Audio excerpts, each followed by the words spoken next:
There we go. Well, welcome everyone. Thank you for joining us today.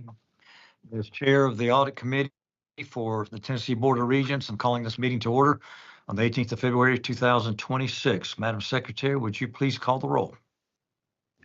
Thank you. Since this is an electronic meeting, there are two questions that need to be answered by regents for the record.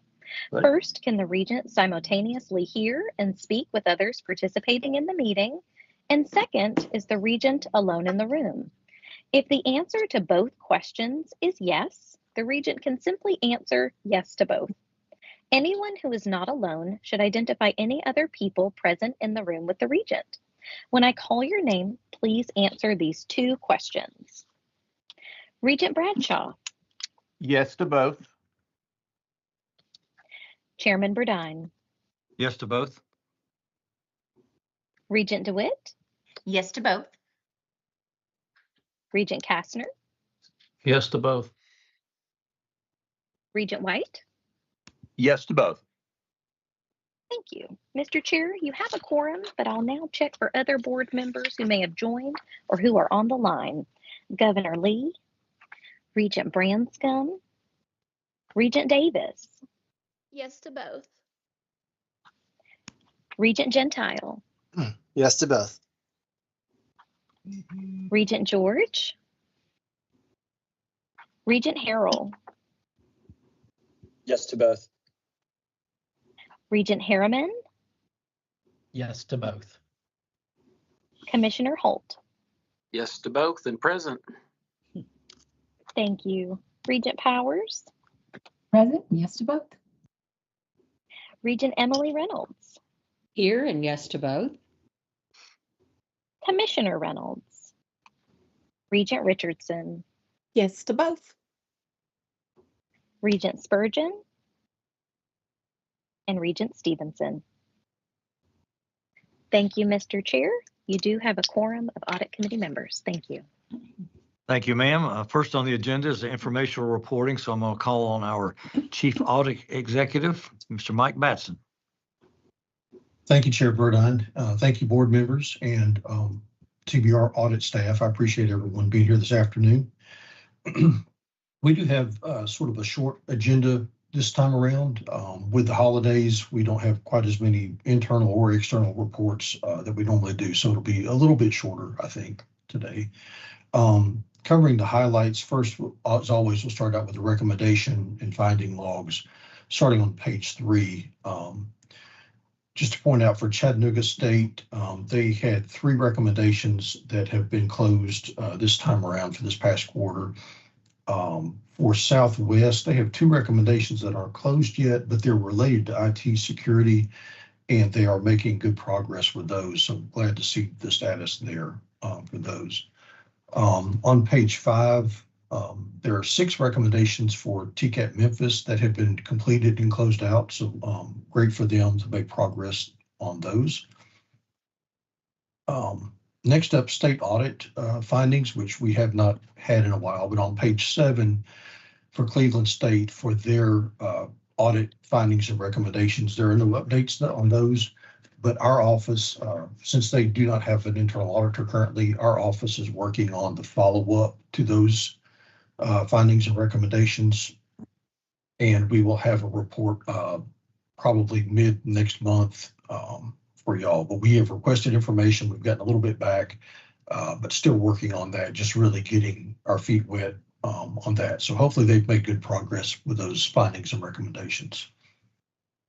On the information systems recommendations, there's been several of those completed for this quarter, and we will get into those in detail in executive session, as well as some others that are open. Next on audit reports and external reviews. On page 11, we start the miscellaneous external reviews for this year.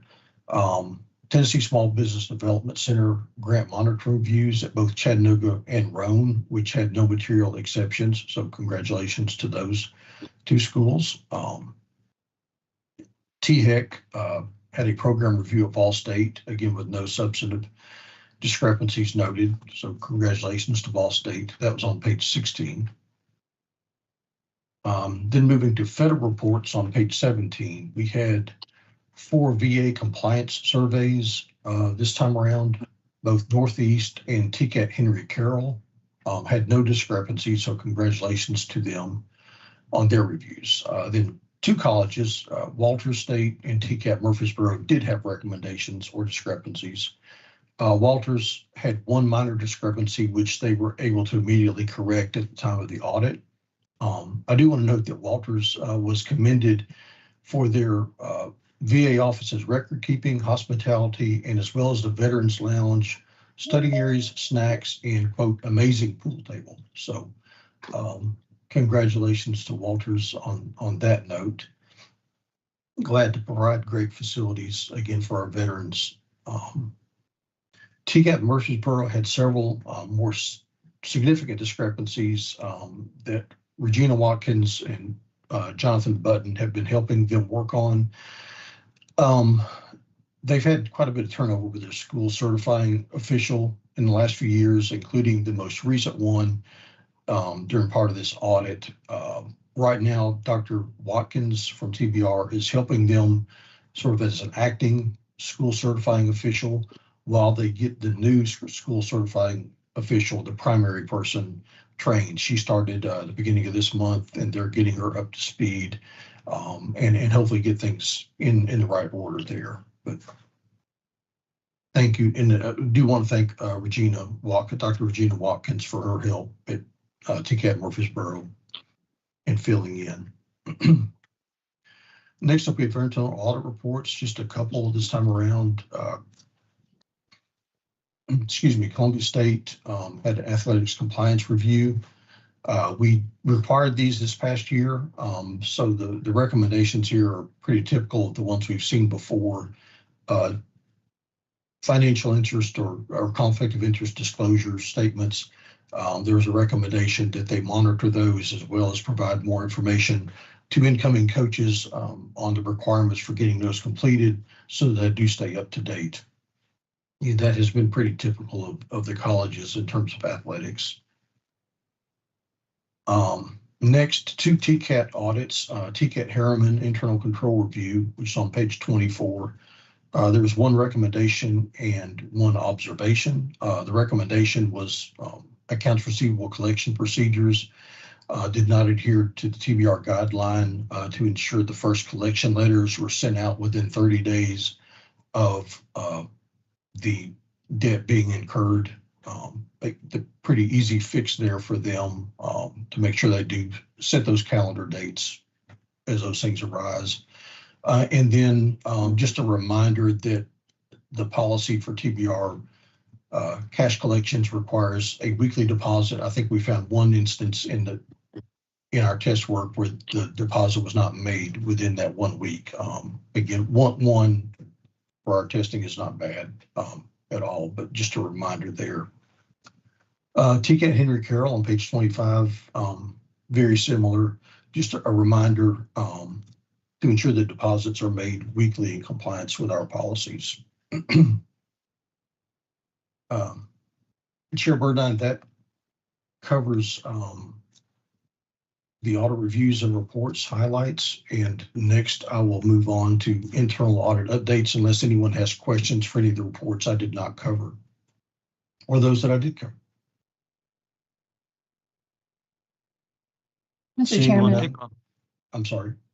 I just wanted to say I was elated to hear the good news on TCAP Memphis. Thank you for that. And thank you for all your work to help getting us there. Thank you, Regent Powers. Okay. Next up, system-wide internal audit updates.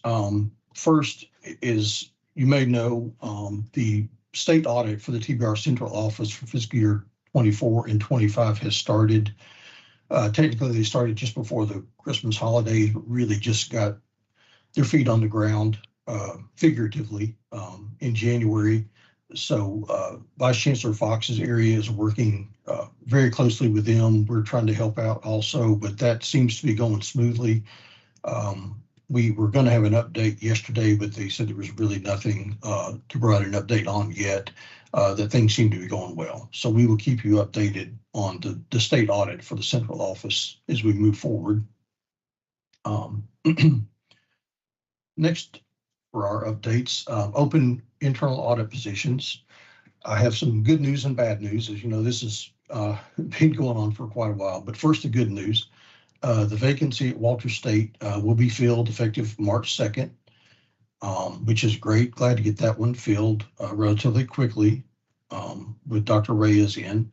The bad news is that it will be filled with Chris Hyder, who will be leaving Northeast to move to Walters State. So we will have an opening at Northeast that we'll have to be working with Dr. McCord and his staff to get that one filled. So again, a little good and bad there.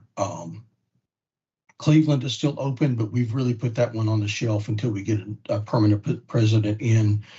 We don't want to bring somebody in reporting to that new president without them having a chance to be involved in that process.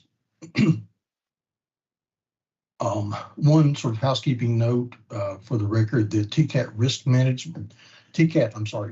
management risk assessments will be discussed in detail in the executive session. And then one new note, something that you may or may not have noticed, but we are system office, our colleges are all working to comply with ADA web content accessibility requirements, which take effect, I think, April 24th. This meeting is sort of a test run on that. If you notice, the PowerPoint is a little different this time. That may be the only thing that you notice, but that is part of the accessibility requirements for those with disabilities, that they are able to access any web content that we provide. Your materials that you've seen, there's probably not much that you do notice there. At this point, the challenge is going to be a little bit further when we get into the logs and our Excel-based information. Those are a little bit more of a challenge. I do want to thank Jackie in our office, who has worked very hard, very diligently in getting us up to standards with the accessibility requirements, as well as Amy Nephew, who has provided assistance also from the TBR office.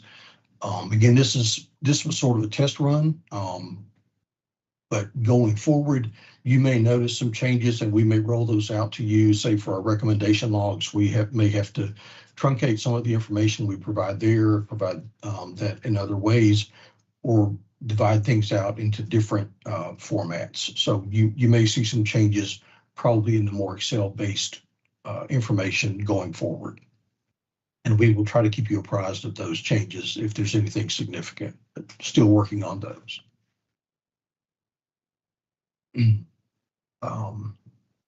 Chair Burdon, that completes my informational report. Thank you, Mike. Of course, no action is needed for the informational items, but next item will need some action. The internal audit plans. So Mike, back to you. Thank you, Regent Burdon. Revised audit plans for fiscal year 25. Not any real significant revisions here, but we are required to report these quarterly. For vacancies, again, at Walters and Cleveland, there were no revised plans included. We're covering the internal audit functions for them currently. Their other revisions are minor in terms of time budget, sort of shuffling time from unplanned or from planned items to unplanned items. I'm sorry. You will note that Nashville has a reduced number of hours, which is due to an extended leave situation. We're working with President Jackson to help make sure there's coverage when needed. But just wanted to make sure that you were aware of that. But we're covering any audit needs, like with their current state audit, we're helping them out with that as we go through that time period. Chair Burdon, if there are no questions on the revised audit plans, this would complete my report on revised audit plans. Thank you, sir. Any questions, comments? Hearing none. Well, this section does require a roll vote, so can I get a motion? So moved. It's Tom. Thank you, sir. A second? Second. Thank you, sir. Any discussion? Madam Secretary, please call the roll. Chairman Burdine, Aye. Regent Bradshaw, Aye. Regent DeWitt, Aye. Regent Kastner, Aye. Regent White. Aye. Motion carries. Thank you, ma'am. This actually completes our public agenda. So we're going to adjourn, and if everyone who's supposed to be on the next section would, as soon as we get off, jump right back on. See you in just a minute.